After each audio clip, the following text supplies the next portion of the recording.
Ahí sí. ¿Cómo están?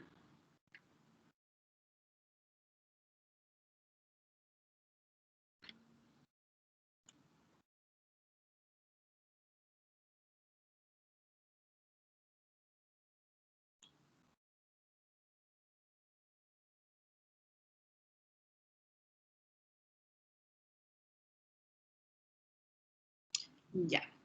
Me avisan si es que no escuchan o si por alguna razón no ven el PPT o tienen alguna duda, ¿no? Porque yo trato de mantener abierto el chat, pero no siempre me funciona aquí con el Teams. Así Profe, podemos esperar un que, poco que hay muy pocos asistentes.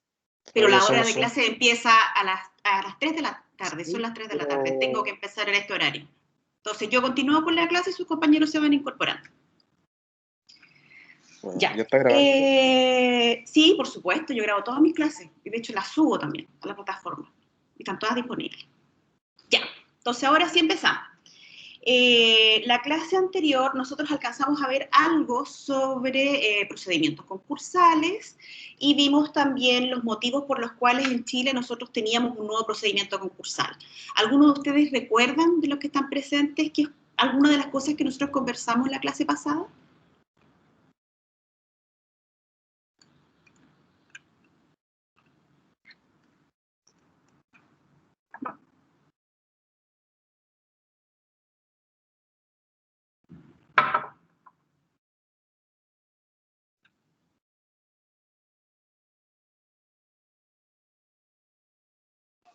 Buenas tardes, profesora. Buenas. Hablamos sobre deudor empresario, insolvencia, liquidación, ¿Ya? renegociación de deuda, el fallido, que se le llama. Del fallido, hablamos de los motivos también porque teníamos el procedimiento concursal actual, porque cambió en relación al anterior, hablamos de la figura del emprendedor y del reemprendedor, hablamos de la insolvencia, me dice también Tini aquí a través del chat. Ya, muy bien. Y nosotros quedamos hacia el final de la clase hablando sobre el presupuesto del concurso de los acreedores y hicimos algunas distinciones sobre y dijimos de forma muy general lo que era la cesación de pagos, dijimos lo que era la insolvencia y hablamos de forma muy general lo que eran las operaciones ruinosas, pero dijimos que en la clase de hoy día le íbamos a destinar especialmente a hablar de esto, lo que era el presupuesto del concurso de los acreedores. Y aquí para ir dando tiempo para que los compañeros se vayan incorporando, ¿qué es lo que nosotros dijimos en la clase anterior con respecto a esta idea del presupuesto del concurso de los acreedores? Nosotros conversábamos que los procedimientos concursales por sí mismos eran como la otra cara de la moneda de lo que ustedes ya conocían hasta ahora. Todo esto lo vimos en la clase anterior con respecto a las ejecuciones individuales. Y cuando hablábamos de esta ejecución, estos juicios ejecutivos, ¿no? Que nosotros tenemos un título individual, un título indubitado, sobre el cual nosotros exigimos el cobro de una obligación determinada que nosotros hemos contraído con un determinado acreedor. Eso fue lo que en forma general nosotros conversábamos en la clase anterior y que en este momento nosotros nos encontramos estudiando el concurso de los acreedores, es decir, derecho concursal. Y nosotros veíamos cómo esta situación del concurso de los acreedores, yo les decía en la clase anterior, no siempre era una situación tan agradable, de hecho no lo era para los acreedores, como así tampoco para la persona deudora, ¿no? Sino que era más bien un procedimiento que el derecho debió crear ante la posibilidad que nosotros nos encontráramos con todo nuestro patrimonio comprometido ante un conjunto de acreedores. Esto fue lo que nosotros conversamos de forma general en la clase anterior. ¿Y cuál era el fundamento para que nosotros pasemos de este conjunto de ejecuciones individuales a un concurso de los acreedores? Y nosotros decíamos que cuando nos encontramos ante una multiplicidad de deudas contraídas y ante un patrimonio que se encontraba mermado en la situación que se encontraba en la incapacidad de pagar las obligaciones previamente contraídas. Y ahí nosotros conversábamos sobre la cesación de pagos, que yo les decía que era aquel momento, aquella situación jurídica permanente, objetiva, insalvable, que nosotros vimos una serie de requisitos que hoy día vamos a volver a revisar, donde el patrimonio de la persona deudora es incapaz de responder de aquellas obligaciones previamente contraídas. Y es ahí cuando tiene que intervenir este procedimiento de carácter concursal, donde nosotros llamamos a todos los acreedores a presentarse a este procedimiento concursal para pagarse con un patrimonio que nosotros sabemos desde un principio va a ser incapaz de pagar todas las deudas.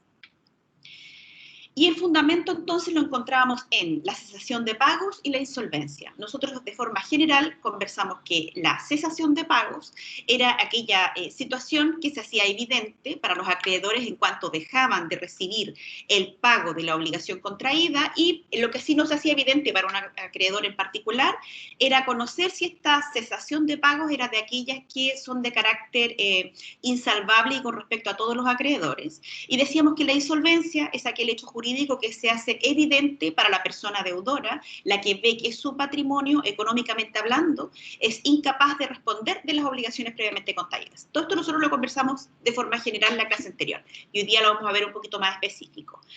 También hablamos de la responsabilidad patrimonial, hablamos también con respecto a la par condictio creditorum, es decir, esta igualdad entre todos los acreedores como principio general del derecho privado y también principio general del derecho concursal, y hablamos también de que existían esta excepción, que en la realidad se vuelve la regla, que es cuando nos encontramos ante créditos privilegiados.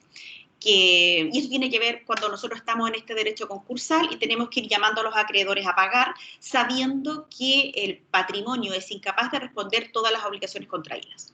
Otra de las cosas que nosotros conversamos en la clase anterior, bueno, hicimos una distinción con respecto a los distintos procedimientos que son parte de la ley 20.720, los nuevos procedimientos de la ley concursal. Hicimos una distinción con lo que estaba reglamentado en la ley de quiebras con anterioridad, donde decíamos que solamente había un procedimiento general que en la realidad estaba pensado solamente para el deudor empresario y no para el deudor persona natural.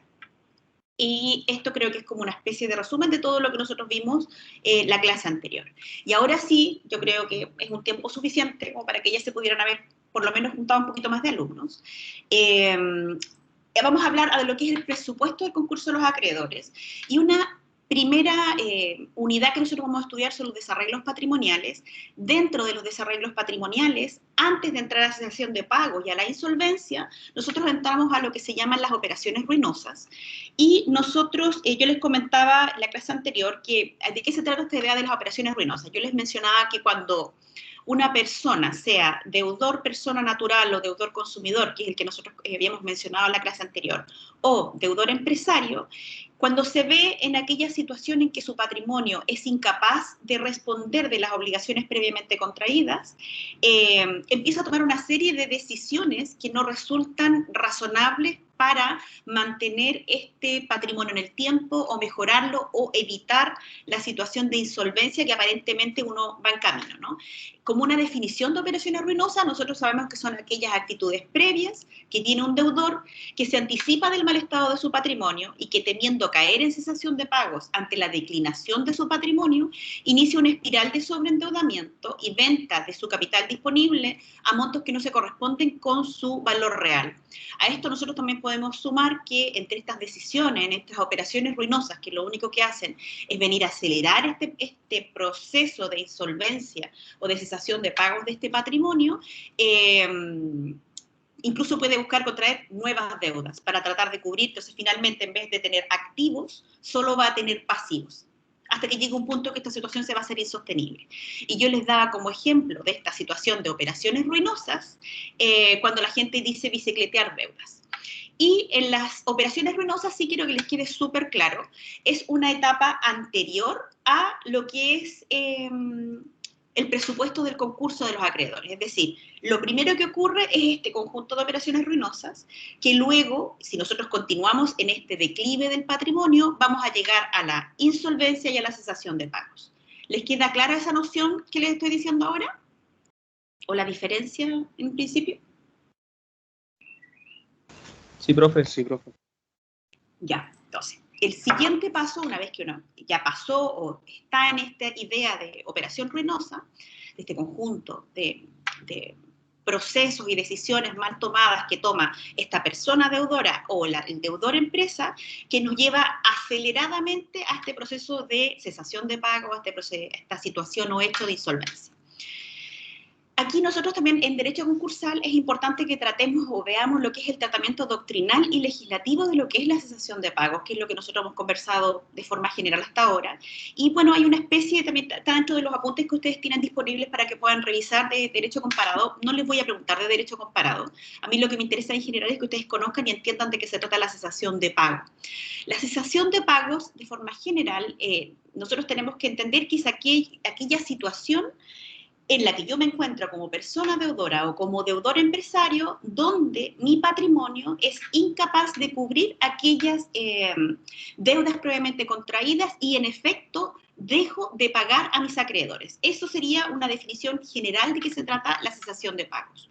Una muy buena definición jurídica de lo que es la cesación de pagos me la entrega el profesor Pugavial en su libro de Derecho Comercial o Derecho Concursal, que me dice que esta cesación de pagos es o se traduce en un estado patrimonial vicioso y complejo, que se traduce en un desequilibrio entre el activo liquidable y su pasivo exigible, de modo tal que coloca a su titular en la incapacidad objetiva de cumplir actual o potencialmente los compromisos que lo afecten.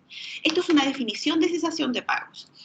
¿Por qué es importante esta idea, sobre todo la parte final, cuando me dice esta incapacidad objetiva de cumplir actual o potencialmente los compromisos que le afectan? Porque puede ocurrir que ustedes como persona deudora o como empresa deudora decidan no pagar a un determinado acreedor, pero que en la realidad su patrimonio sí pueda responder de aquella deuda. Para que nosotros nos encontremos ante la cesación de pago, es decir, a este estado patrimonial vicioso y complejo que sirve de sustento a los procedimientos concursales, nosotros tenemos que estar en esta incapacidad objetiva de cumplir las obligaciones que yo debo pagar a mis acreedores. Si no es una cosa de voluntad. Mi patrimonio en la realidad no puede responder de estas obligaciones previamente contraídas. Y esta situación o esta definición de la cesación de pagos se aplica tanto para los procedimientos de la persona natural, del deudor consumidor, como así también los procedimientos del deudor empresa. ¿Les queda clara esta definición de cesación de pago? Profe, Dígame. una consulta, eso que dice usted de que, por ejemplo, si yo soy un deudor empresario y tengo el patrimonio suficiente para yo poder pagarle a un acreedor X, eso igual no puede ser algo, o sea, a mi juicio es algo ilegal y que se puede tomar medidas más disciplinarias por parte del acreedor al cual yo no le quiero pagar, siendo que puedo hacerlo. Usted dice que si yo como deudor no le quiero pagar a un determinado acreedor. Sí, claro, y obviamente tengo el patrimonio para hacerlo, pero no quiero. Y obviamente digamos que el acreedor es usted y usted se entera de eso, usted puede tomar medidas legales más disciplinarias para que aunque yo no quiera se pueda hacer el pago efectivo, ¿cierto? El juicio ejecutivo de esa obligación. La cobro ya. derechamente. De ahí, por supuesto, se va a comprobar que ese deudor, en efecto, la situación que quizás usted me pregunta, la pregunta que usted me hace, el juicio ejecutivo, es decir, yo voy con mi título individual y yo cobro esa obligación a ese deudor que tiene patrimonio para pagarme.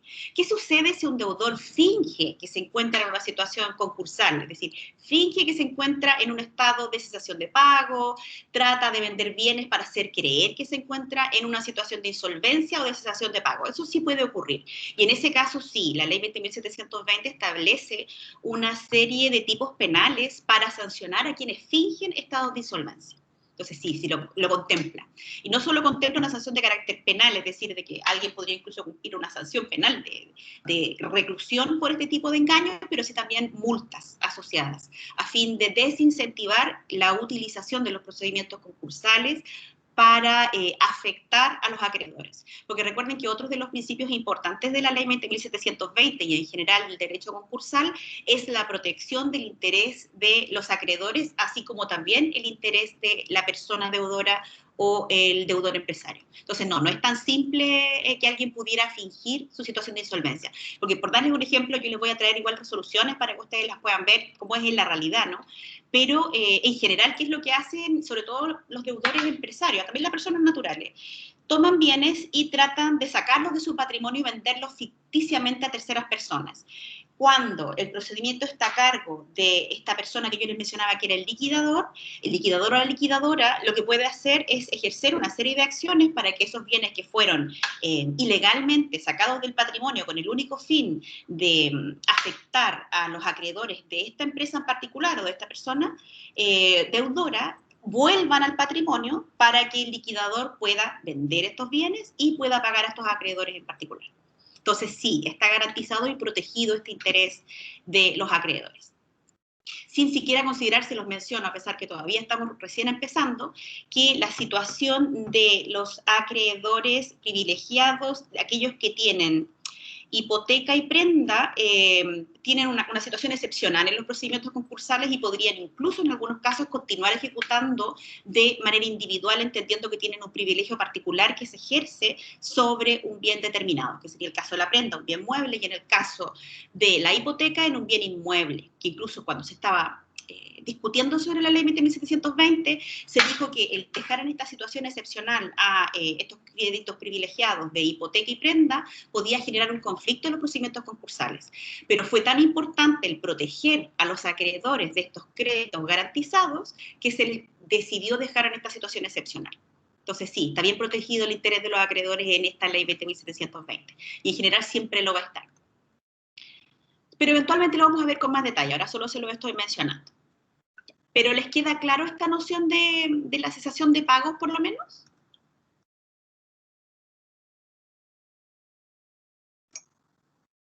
Sí, profesora. Ya, Sí, profe. sí, continúa. Ya, cualquier duda me van diciendo porque recuerden que después se nos hace más difícil entenderlo. Ya, según nos indica otro profesor de Derecho Concursal, bueno, yo les mencioné a Puga recién, que es el profesor Sandoval, que son los manuales más tradicionales en Derecho Concursal y por eso se los menciono. Nuestra legislación concursal a través del tiempo ha entendido que la cesación de pagos es este estado patrimonial de impotencia de pagar, ¿no? Eso es lo que los distingue eventualmente de lo que es la insolvencia. Nosotros nos encontramos ante la impotencia de este patrimonio de poder pagar las obligaciones y en efecto deja de pagarlas. Ahí nosotros nos encontramos en cesación de pagos. Entonces entenderíamos en términos más simples como aquella situación patrimonial en que el patrimonio de una persona natural se ve en la incapacidad de cumplir con sus obligaciones previamente contraídas, y esto puede ser por falta de liquidez o dinero efectivo, sin saber si ello se debe a una incapacidad total del patrimonio o a una meramente eventual. Aquí lo estamos viendo desde el punto de vista del acreedor, porque recuerden que el deudor en sí mismo sabe que su patrimonio se encuentra actualmente en la incapacidad objetiva de pagar. Entonces, para eso, en general los profesores de Derecho Concursal me hablan de una serie de requisitos que tiene que cumplir la cesación de pagos para que yo entienda que nos encontramos ante este presupuesto objetivo de los procedimientos concursales. Dígame, Freddy. Buenas tardes, profesora. Usted mencionó Bueno. que la cesación de pago tiene una gran diferencia con la insolvencia. Me gustaría si lo pudiese repetir para así comprenderlo bien. La diferencia, lo primero, es para quién es evidente la insolvencia y para quién es evidente la cesación de pago. La cesación de pago es evidente para los acreedores. ¿Por qué? Porque los acreedores dejan de recibir el pago de la obligación a la cual tenían derecho a recibir pago, ¿no? Esta prestación debida. ¿Qué es lo que no es evidente para los acreedores? Para los acreedores no es evidente que nos encontramos ante insolvencia, es decir, el acreedor en ese momento no sabe si solo lo dejó de pagar a él o si en efecto nos encontramos ante esta insolvencia que es la situación de hecho jurídica en que el patrimonio no puede responder. Por tanto, la insolvencia es evidente para la persona deudora o para el deudor empresario. ¿Por qué? Porque yo, como persona deudora, yo como deudor empresario, conozco que mi patrimonio, incluso cuando yo todavía no estoy en el punto de dejar de pagar, yo sé que mi patrimonio va a ser incapaz de pagar en el futuro, ¿se entiende? Entonces, primero, la insolvencia es evidente para mí como persona deudora, para mí como deudora empresaria, porque es esta incapacidad que tiene el patrimonio de pagar las obligaciones que yo he contraído. Eso es evidente para mí como persona deudora. Cuando yo dejo de pagar, se produce la cesación de pagos, y eso se hace evidente para los acreedores. Nosotros nos encontramos ante el presupuesto objetivo de los procedimientos concursales cuando esta cesación de pagos es de carácter permanente y con respecto a todos los acreedores. ¿Ahí se entiende algo más la diferencia entre uno y otro término? Sí, profesora, muchas gracias. Y vuelvo entonces a lo que les estaba diciendo recién. Y para que nosotros estemos entonces ante esta cesación de pagos que sirve de presupuesto objetivo para los procedimientos concursales, porque recuerden que probablemente los acreedores van a tratar de cuestionar que esta cesación de pago es el fundamento para un procedimiento concursal, porque recuerden que a los acreedores les conviene seguir ejecutando individualmente, que es lo que nosotros conversábamos con anterioridad, y no sumarse a todo este procedimiento concursal, donde va a tener que concurrir con el resto de los acreedores y va a tener que reunirse en esta junta de acreedores, etcétera, ¿no? Todo lo que involucra un procedimiento concursal y que yo les mencionaba que también puede tomar un largo tiempo en tramitarse y que eventualmente incluso puede significar que yo no voy a recibir el pago de aquello que yo tengo derecho a cobrar de este deudor empresa o de este deudor persona natural que me debe algo en particular. ¿Cuáles son los requisitos para que nosotros nos encontramos ante esta cesación de pagos? La cesación de pagos, la doctrina me dice que para que yo entienda que es presupuesto objetivo del procedimiento concursal, tiene que ser general, permanente, objetiva, insalvable. Esto dice, ¿qué es lo que dice relación? Más adelante yo trato específicamente de qué trata cada uno de estos requisitos, pero en general, para que nosotros entendamos que estamos ante el presupuesto objetivo de los procedimientos concursales, la cesación de pagos no puede consistir en un mero incumplimiento de una obligación, que es lo que conversábamos al principio de la clase, sino que debe abarcar la totalidad de las obligaciones de este deudor consumidor, de este deudor empresario de índole patrimonial que gravan su haber. ¿Se entiende esa noción, verdad?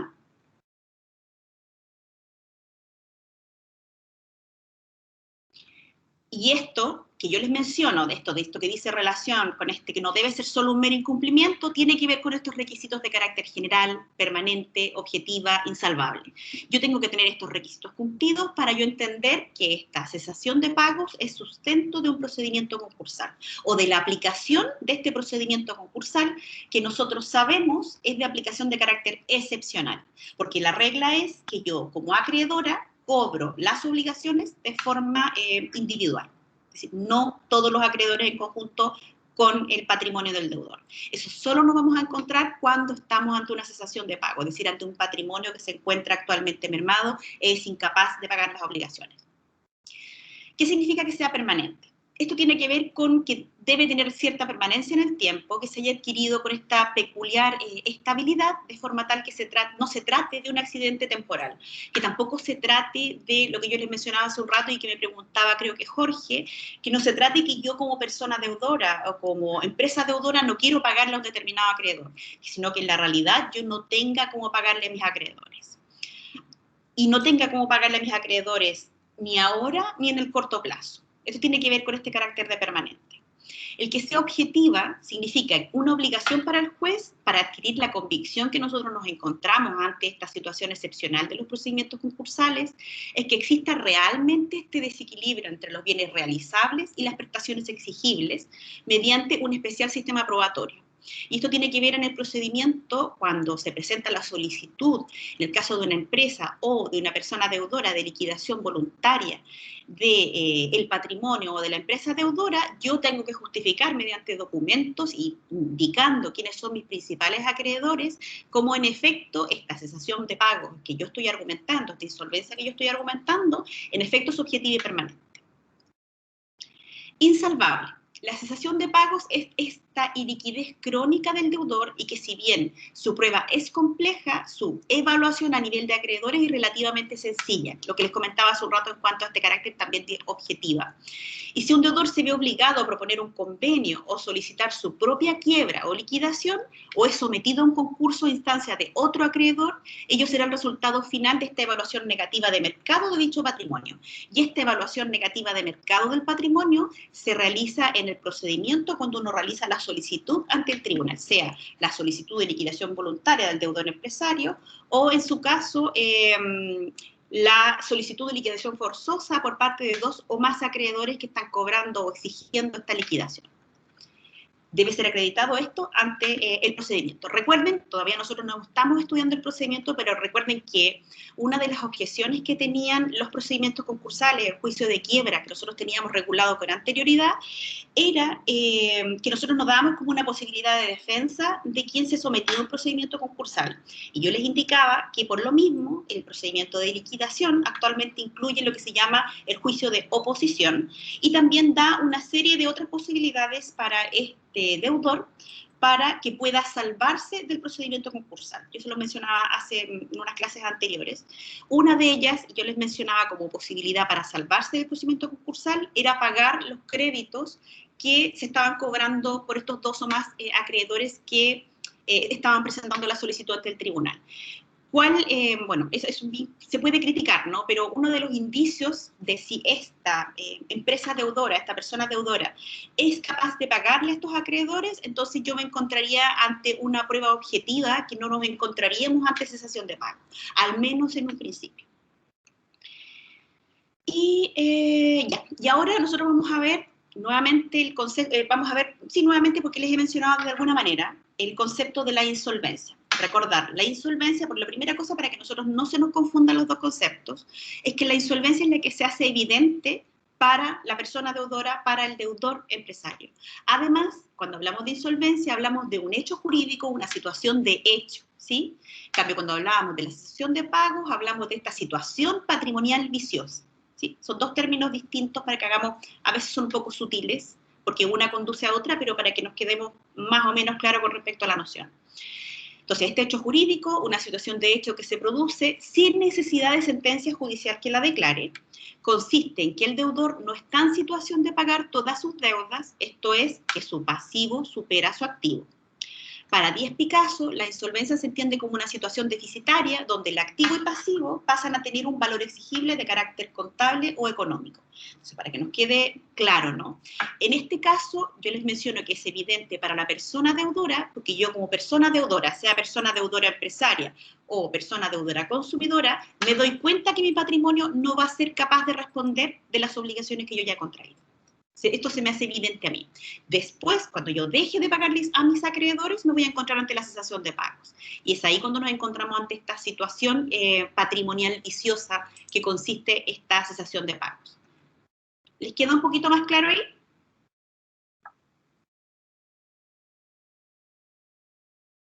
Profesora, Profesora. una consulta. Primero Jorge.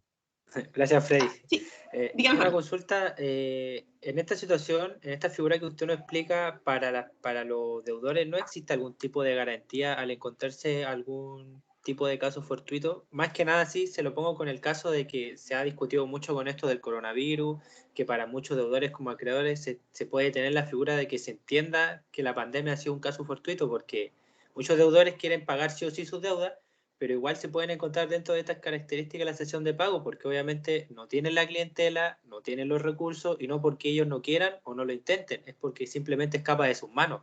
Entonces, no existe una garantía que, no sé cómo decirlo, pero que dé más tiempo o dé algún tipo de no sé cómo decirlo, de forma de que se entienda que los deudores sí quieren pagar, pero que por favor les den más tiempo, algo así, por decirlo de alguna manera. En el caso de como bien me dice Clemente Quesada, en el caso que estemos hablando del deudor persona natural, deudor consumidor, está la posibilidad de solicitar una renegociación. Ahora lo vamos a ver, los requisitos que establece la ley en el artículo 260 para yo poder someterme a un procedimiento de renegociación hacen bien difícil, sobre todo en situación de pandemia, que nosotros alcancemos a cumplir, por ejemplo, en tener 2 o más obligaciones, y que todavía ninguna, porque para yo poder someterme a renegociación, yo no debo haber sido sometido a un procedimiento de ejecución de esa deuda que me están cobrando, ¿no? Entonces, entre otros requisitos que me pide, hace bien difícil la aplicación de la renegociación, pero en un principio podría solicitar la renegociación de las deudas ante la superintendencia y es un procedimiento de carácter administrativo. Por otra parte, si pensamos en el deudor empresario, existe la posibilidad de la reorganización de las deudas de este deudor empresa, pero el punto es que en la situación de pandemia, muchos negocios no cumplen con el requisito objetivo para yo poder someterme a un procedimiento de reorganización. ¿Cuál es? Que nos encontremos ante un negocio viable. Como la situación de pandemia, sobre todo con las noticias que recibimos hoy, por lo menos no sé si ustedes las leyeron, de que se tomaron medidas aún más drásticas, ahora tenemos menos permisos para salir, ahora menos gente va a tener posibilidad de trabajar día a día por el nivel de contagio que tenemos a nivel nacional y las tasas de fallecidos que tenemos. Es decir, está tan grave la situación de pandemia que probablemente se va a desacelerar aún más la economía porque se van a tomar las medidas que se debieran haber tomado desde hace mucho tiempo de restringir la movilidad de los trabajadores. Porque hasta ahora pareciera que ha sido prioridad del gobierno el que sigamos trabajando, ¿no? Pero en este momento nos encontramos en una situación tan compleja que pareciera que se tuvieron que tomar esas medidas, incluso el cierre de fronteras, que eso se debiera haber tomado hace mucho tiempo como decisión, pero recién se toma ahora, ¿no? Entonces, es difícil que nos encontremos en la situación de que el juez que evalúe este procedimiento considere que nos encontremos ante la posibilidad de la reorganización. Porque piensen que cuando hablamos en términos comerciales, cuando hablamos en términos mercantiles, cuando hablamos en términos económicos, lo que importa es si el negocio es viable, lo que importa es si el negocio en un plazo corto tiene alguna posibilidad de salvarse. Es decir, si tiene alguna posibilidad de en el corto tiempo poder pagarle a sus acreedores. En la realidad que nosotros tenemos hoy en día hay negocios que son extremadamente riesgosos y que por tanto lo más probable, lo que más conviene a ese negocio es liquidarlo. Lo que más conviene a ese negocio y lo que más le conviene incluso al sistema es que este negocio que se encuentre endeble sea liquidado. ¿Cuál es la manera de salvar a esos negocios? Y la solución no es a través del procedimiento concursal, no debiera quedar en manos de tribunales, ¿no? Ni de los jueces en particular. Tendrían que tomarse medidas de gobierno efectivas, como en otras partes del mundo, de apoyo a determinadas pymes, de apoyo sobre todo a las empresas de rubro gastronómico, que son las que más lo están pasando extremadamente mal en este último tiempo, en cuanto a que es casi imposible mantenerse en situaciones de cuarentena generales. O sea, ahí, más que encontrarnos ante que nos den la posibilidad de renegociar las deudas o que nos den la posibilidad de reorganizarlo, debieran darse créditos especiales por parte del Estado, apoyos económicos, bonos, etcétera, para reincentivar la economía y salvar sobre todo a las pymes. Porque cuando hablamos de grandes capitales, de grandes empresas, en general lo que ha sido el escenario de pandemia y lo que hemos podido valorar hasta ahora, los negocios se han mantenido bastante bien. Porque los grandes negocios siguen vendiendo a distancia, nosotros les seguimos comprando a distancia y ellos siguen generando, y en muchos casos incluso han generado más dinero con el uso de tecnología. Los más dañados han sido los que yo les mencionaba hace un rato, las pymes en general y las pequeñas y medianas empresas. Eso es lo más complejo, pero ahí yo creo que más que darle una posibilidad dentro de los procedimientos concursales debiera ser una medida y una política de gobierno y de Estado de ayuda a los pequeños y medianos negocios, sobre todo entendiendo lo que yo les mencionaba en la clase anterior, lo que era la insolvencia o los efectos que producía la insolvencia, es decir, cómo esta pequeña y mediana empresa que va a caer en insolvencia, que va a ser liquidada, va a afectar a la serie de proveedores que tenía, como así también a sus trabajadores y trabajadoras, ¿no? En este momento nosotros nos encontramos en un escenario como bien oscuro, en el aspecto que no hemos recibido como el apoyo necesario por parte del Estado, me refiero como trabajadores, como pequeños y medianos empresarios, sino que en el caso de los trabajadores y trabajadoras hemos tenido que recurrir a nuestros propios fondos para tratar de solventar una situación sumamente excepcional que quizá, bueno, no nos podríamos haber representado, que era la situación del COVID-19, ¿no? Y que pareciera, porque todos esperábamos que quizás a estas fechas iba a estar algo mejor, y en la realidad nos encontramos en una situación de contagio peor que marzo y abril del año pasado. Entonces, a pesar de que estamos en procesos de vacunaciones a nivel nacional. Entonces, ante ese escenario, las medidas que se debieran proponer y que de hecho se discutió dentro de este proyecto cuando se aplazó ahora las elecciones que teníamos ahora en abril para mayo, se debiera haber incorporado dentro de esa carpeta también medidas de apoyos económicos, porque las medidas que se están tomando ahora, que me parece que son buenas, de restricción del movimiento de las personas, tienen que necesariamente ir acompañadas de apoyos económicos, sobre todo en una realidad como nuestra región, donde mucha gente vive del trabajo que realiza día a día. Entonces nos encontramos en una situación bastante compleja, muy, muy compleja, donde hay como una falta de Estado y que yo creo que si no se hace evidente en este momento, se va a hacer evidente dentro de un mes más, de 2 semanas más, de una semana más, o se va a discutir o se debiera discutir más fuertemente de lo que está ocurriendo. La solución, Jorge, no se da en esta instancia de carácter concursal. El juez va a conocer del procedimiento y de hecho, les comento, muchas empresas pequeñitas y medianas han quebrado y han caído en liquidación. Pocas ha sido posible reorganizarlas. De hecho, el año pasado, cuando estábamos estudiando Derecho Concursal, yo utilicé un procedimiento de una empresa muy conocida acá de Iquique, que en efecto fue liquidada. Entonces, y así, bueno, si uno empieza a recorrer también el centro, te vas dando cuenta de que han cerrado muchos negocios y te encuentras con pocos negocios abiertos, con las consecuencias que eso tiene para las y los trabajadores, sin siquiera que conversemos la situación de la SOFRI y de quienes trabajan para la SOFRI. O sea, es una situación muy, muy compleja que no se soluciona desde el punto de vista del derecho concursal. Porque el derecho concursal, el juez o los procedimientos concursales van a ver los presupuestos objetivos si consideran que nos encontramos incluso en la situación de COVID. En la situación de COVID no tiene un tiempo que nosotros tengamos alguna tranquilidad de decir, de aquí a 6 meses esto va a estar terminado. Ante esa inseguridad, entonces el juez o la jueza va a determinar que es una empresa liquidable porque no es un negocio viable. No sé si te queda un poquito ahí más claro, Jorge. Sí, profesora, sí, más que nada se lo decía porque igual hoy en día en las noticias vi las medidas que se tomaron en cuanto al toque de queda a las 9 de la noche y en cuanto ahora a los negocios que van a poder tener funcionalidad para la sociedad, que son los insumos básicos como la comida, algún tipo de prenda, como explicó el ministro París, y la farmacia. Entonces, yo me explico lo mismo, que las pymes sobre todo, que hay bastante, ya han surgido mucho, ya han ayudado a la comunidad, les va a ir bastante mal y sobre todo las pymes que no tienen ningún apoyo económico grande para empezar van a tener una deuda inmensa. Entonces prácticamente van a abrir un negocio y ya al año lo van a tener que liquidar. Prácticamente es como atroz imaginarse esa figura. ¿Y qué es la situación en la que nos encontramos? Y que es lamentable, y que lo peor de todo, no vemos medidas efectivas de protección, porque también, no sé si ustedes lo tienen claro, pero en general todos los negocios dentro de su primer año no ganan dinero, sino que en el mejor de los casos lo que hacen es que quedan en cero, en costo cero. Después empiezan a generar dinero suficiente y capital para poder seguir trabajando. Si nosotros estamos hablando de pymes recién constituidas, es muy poco probable que puedan sobrevivir un escenario de pandemia. Entonces ahí las medidas que se deben tomar no son desde el, porque en derecho concursal no están las herramientas para hacerlo. Porque el juez, si tú me lo preguntas a mí, yo desde como jueza en realidad lo mejor sería liquidarlo y sería una ayuda a esa empresa en particular, porque cuando tú liquidas, esto es algo que yo no les he mencionado hasta esta parte, o cuando entras a cualquier procedimiento concursal, entras a un periodo de protección financiera concursal.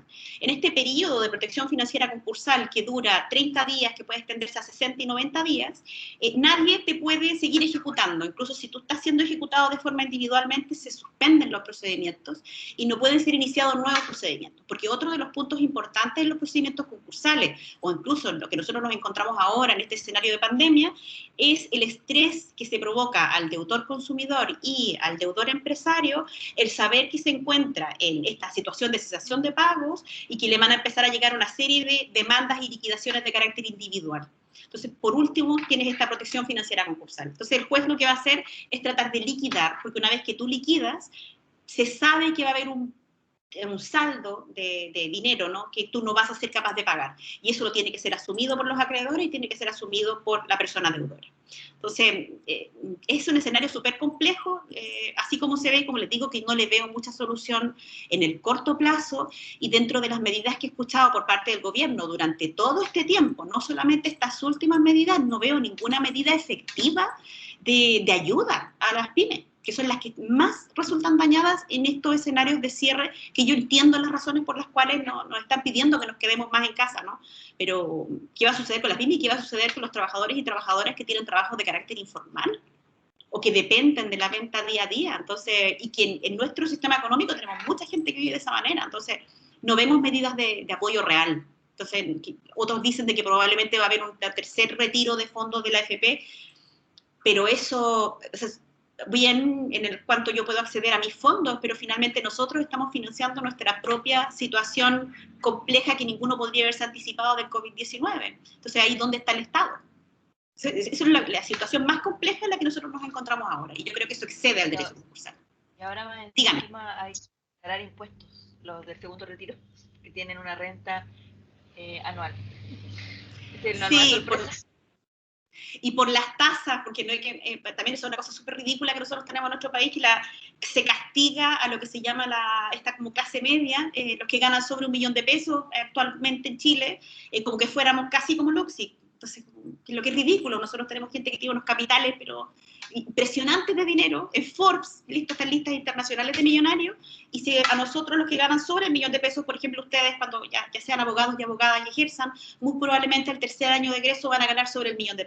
Vamos a estar entre esas rentas sancionadas, y dentro de los costos de la vida que nosotros tenemos actualmente, $1 millón tampoco es una renta tan elevada, por lo menos no de los grandes capitales en Chile. Entonces, es complejo, es decepcionante, y uno se complica realmente de pensar, y aún así uno se encuentra en una situación de privilegio, que ocurre con las y los trabajadores que se encuentran en una situación aún más mermada, los que ganan menos, los que no tienen una renta estable, los que dependen del día a día. Entonces, todas esas cosas tienden a que uno se frustre y que no vea una solución, y lo que a mí más me frustra en particular, y se los comento, y esto se lo digo no como profesora, sino como Karen Díaz, es como, ¿qué va a suceder de aquí a 6 meses?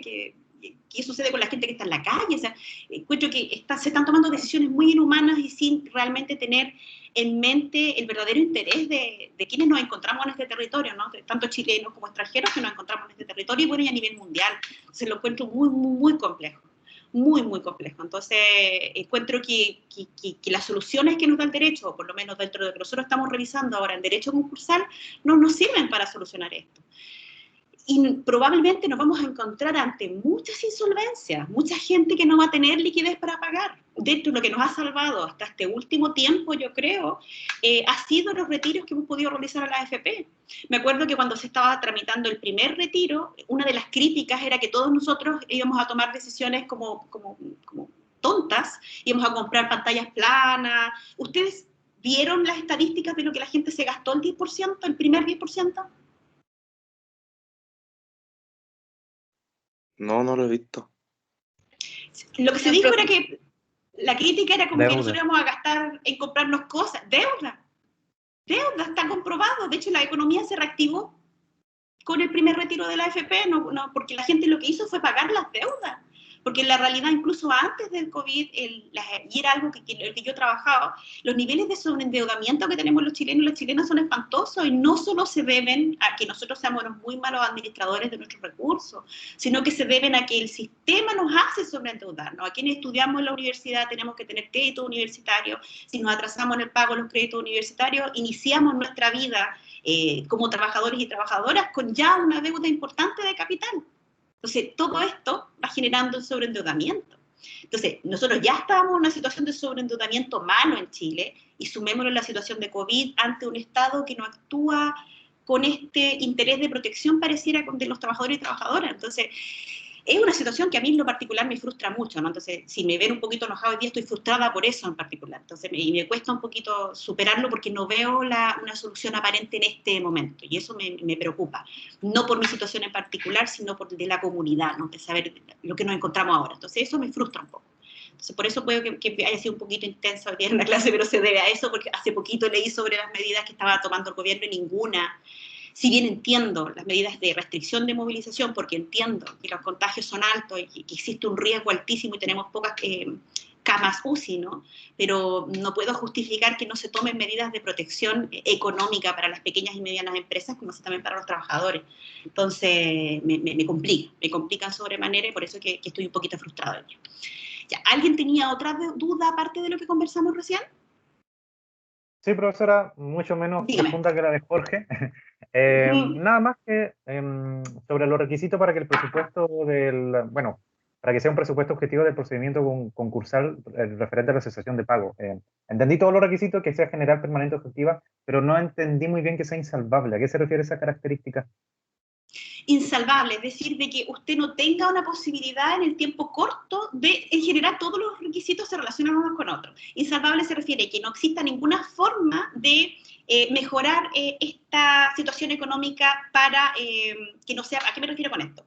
Por ejemplo, usted se recuerda que yo le hablaba de que para que nosotros estemos ante la posibilidad de reorganización de las deudas de la empresa, nosotros teníamos que encontrarnos ante un negocio viable. Sí, profesora. Ya, entonces nosotros podríamos encontrarnos ante una empresa que en efecto, como lo que yo les mencionaba, el todo a 1000, que en efecto actualmente su patrimonio no es capaz de responder de todas las obligaciones previamente contraídas, pero si son sometidas a un procedimiento de reorganización de las deudas, no en tiempos de COVID, ¿no? En tiempos en general, y que esté sometida ante la administración de un experto o una experta, como sería un veedor o una veedora, entonces sí es salvable esa cesación de pagos. Y lo que se hace es que dentro de las primeras juntas de acreedores viene el veedor o la veedora y viene con un programa donde establece los distintos pasos y pone los meses que se va a tomar en salir de esta situación de cesación de pagos. Entonces establece plazo. Por ejemplo, el veedor dice, dentro de los 3 primeros meses, haciendo tal gestión, voy a pagar tales créditos. Después, los siguientes 3 meses, el negocio se va a volver viable, y después, a los siguientes 3 meses, este negocio va a generar tal rentabilidad y así, ¿se entiende? Entonces, ese negocio se vuelve salvable económicamente. Si ese ejercicio es imposible, cuando yo hago la evaluación de este procedimiento, entonces la única opción que me queda es liquidar. ¿Se entiende ahí?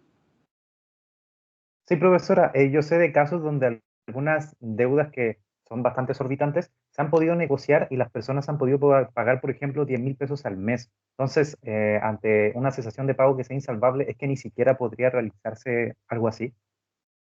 Sí, pero usted me habla de personas deudoras o de empresas deudoras. Persona deudora, ¿verdad? Sí, de personas deudoras. Y me habla de que la persona renegoció derechamente con el acreedor o renegoció a través del procedimiento de renegociación. Ah, bueno, ahí sí desconozco. Probablemente renegoció directamente con el acreedor. El acreedor probablemente le va a entregar la máxima posibilidad de poder pagar dentro de, recuerden que también los títulos para cobrar tienen corta duración para prescribir, ¿no? En general son 3 años, 1 año, dependiendo de qué título estemos hablando. Entonces le va a dar todo el plazo probable para que la persona pueda pagar.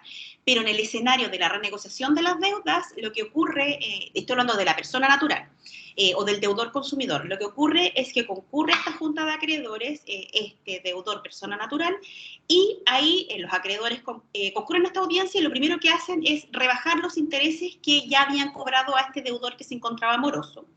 Y después de eso, la persona que trabaja para la superintendencia, que actúa como facilitadora en esta instancia de carácter administrativo, hace una propuesta de carácter contable que tiene que ver un poco como con lo que usted me dice, Freddy, donde dicen, esta persona gana tanto dinero, de este dinero lo destina a tantas cosas, un 30% de su patrimonio puede ser destinado a pagar las deudas que previamente tenía contraídas. Por tanto, se propone que el crédito que tenía con el Banco Falabella se pague en cómodas cuotas de tanto. Por ejemplo, como el caso que dice usted de 10.000 pesos o un caso 100.000, 200, dependiendo de qué tipo de renta estemos hablando y qué tipo de deudas tenga esta persona deudora. Entonces, sí, así se renegocia y bueno, y en esa instancia los acreedores pueden llegar a un acuerdo o no llegar a acuerdo, ¿no? Y si no llegaran a acuerdo, eventualmente llegaríamos a un procedimiento de liquidación del patrimonio de esa persona deudora, si es que no se llegara a acuerdo.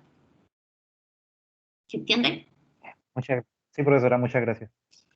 Ya. ¿Tienen alguna otra duda con respecto a lo que hemos estudiado hasta ahora?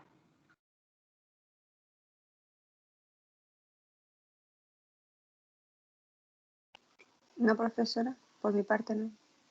Ya. Entonces, lo último que vamos a ver hoy tiene que ver con, porque a todo esto yo les menciono que, bueno, y saben de que la ley 20.720 se llama la ley de insolvencia y reemprendimiento, más la ley de insolvencia y reemprendimiento, la 20.720, no me da una definición de lo que es la insolvencia.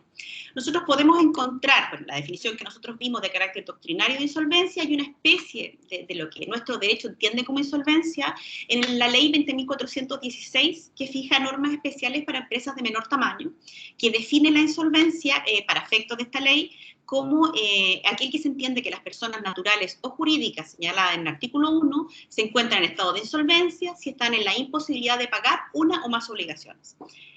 Este es el concepto en general que nosotros podríamos entender como de estado de insolvencia. ¿Le ven algún defecto a esta definición?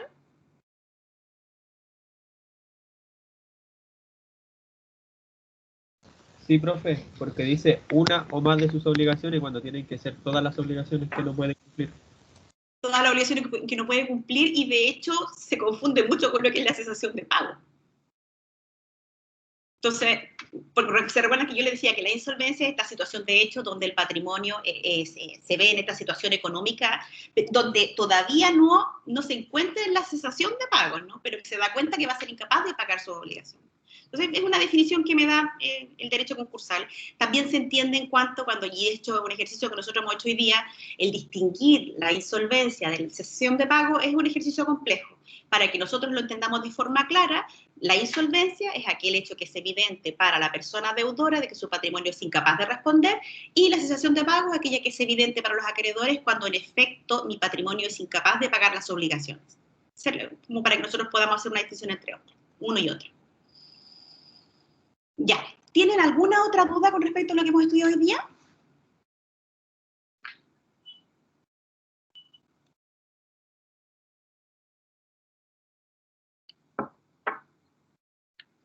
No, profe, por mi parte está claro.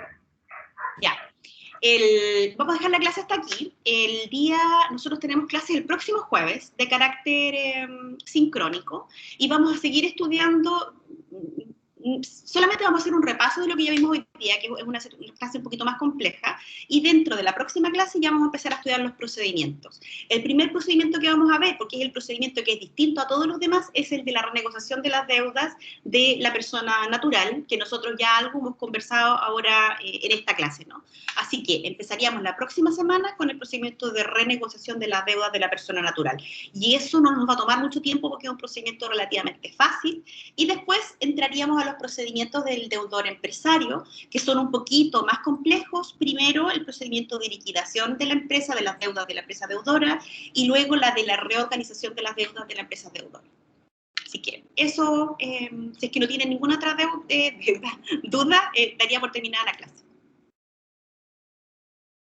Profe, yo tengo una duda que no me quedó muy Dígame. claro la característica objetiva de la cesación de pago, si se refería a que era evidente para los acreedores que no podía responder, que el patrimonio del deudor no podía responder de las obligaciones.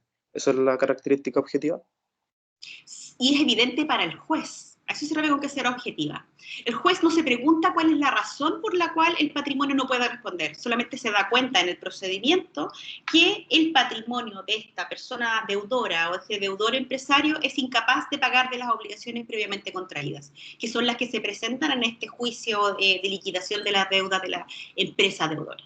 Eso requiere que sea objetivo. Si yo no me pregunto cuál es el motivo por el cual yo me encuentro en esta situación de cesación de pago, sino que en efecto el patrimonio es incapaz de pagar el conjunto de obligaciones que el juez, por lo menos en esa instancia, conoce. ¿Le queda un poquito más claro? Sí, profe, me quedó súper claro. Gracias. Ya. Entonces nos vemos el próximo jueves. Cualquier duda me la pueden hacer a través de la plataforma. Recuerden mirar el aula virtual. Yo en el aula virtual les he subido algunos apuntes. Si quieren los van revisando, porque así me pueden ir haciendo preguntas, adelantándose algunas cosas que vamos a ir viendo. Así que nos vemos el próximo jueves. Hasta luego, Chao. profesora. Sí, profe. Ahí nos Quería ven la informarle profesora. Que que la esté bien.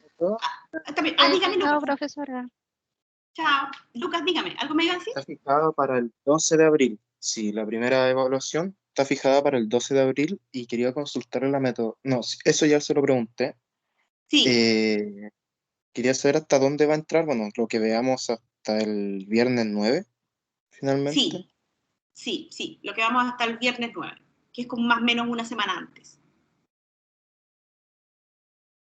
¿Sí? Ya. Lo que tendríamos que ver es si esa evaluación la voy a hacer la prueba a través de plataforma, me refiero escrita, o si les voy a hacer el trabajo. Depende de cuánta materia alcancemos a ver. Porque si no les voy a hacer el trabajo primero y después les voy a hacer la prueba escrita. Ok. ¿Me entienden? Sí, lo Ya, es entiendo. más que nada para yo alcanzar a ver que ustedes conocen un poquito más de la materia para tener una prueba escrita. Ya, entonces eso, nos vemos el próximo jueves. Chao, profe. Chao. Hasta luego, profesora. Chao, profe, Chao, cuídese. profe. Buen Buen fin fin de de semana. También, chao. Chao,